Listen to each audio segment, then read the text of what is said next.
শেখ হাসিনা সহ ৩ আসামির বিরুদ্ধে দেয়া রায় প্রতিশোধ নয়, বরং ন্যায় বিচার প্রতিষ্ঠার জন্য জাতির প্রতিজ্ঞা পূরণ। পৃথিবীর যে কোনো আদালতে শেখ হাসিনার একই সাজা হবে। রায় শেষে প্রসিকিউটর মোহাম্মদ তাজুল ইসলাম এই মন্তব্য করেন।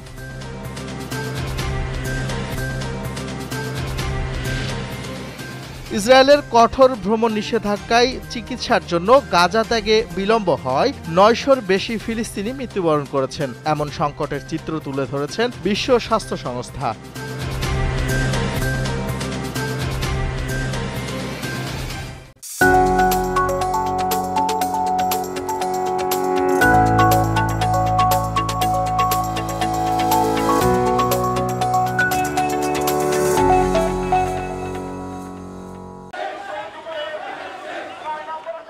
চট্টগ্রামের কোতোয়ালীতে বিএনপির রাষ্ট্র কাঠামো মেরামতের ৩১ দফা প্রচার ও লিফলেট বিতরণ কর্মসূচি পালিত হয়েছে।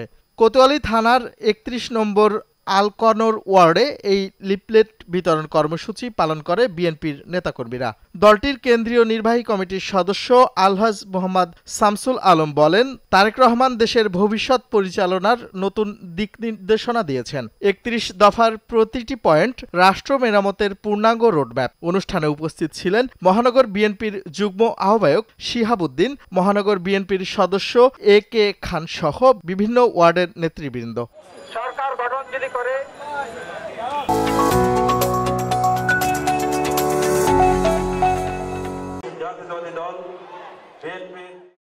চট্টগ্রামের হাটহাজারীর নাঙ্গলমোড়া উচ্চ বিদ্যালয়ের অবসরপ্রাপ্ত শিক্ষকদের সম্মাননা প্রদান করা হয়েছে।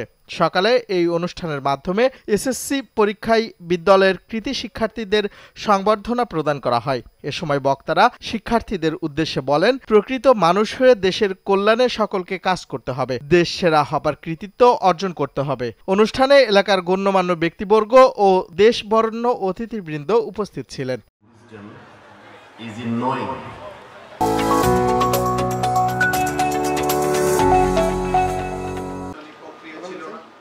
নির্বাচনী প্রচারণা ও দলীয় কার্যক্রম নিয়ে সাংবাদিকদের সঙ্গে মতবিনিময় করেছেন চট্টগ্রাম ৪ আসনের বিএনপি মনোনীত প্রার্থী কাজী মোহাম্মদ সালাউদ্দিন। দুপুরে নগরীর একটি অভিজাত হোটেলে এই মতবিনিময় সভা অনুষ্ঠিত হয়। এ সময় তিনি বলেন, দলের ঘোষিত ৩১ দফা বাস্তবায়নে তিনি কাজ করে যাচ্ছেন। বিএনপির ভারপ্রাপ্ত চেয়ারম্যানের নির্দেশনায় সীতাকুণ্ডের সর্বস্তরের মানুষের কল্যাণে কাজ করার লক্ষ্য নিয়ে তিনি মাঠে আছেন। সভায় চট্টগ্রাম মহানগর বিএনপি ও অঙ্গ সংগঠনের বিভিন্ন নেতাকর্মী উপস্থিত ছিলেন।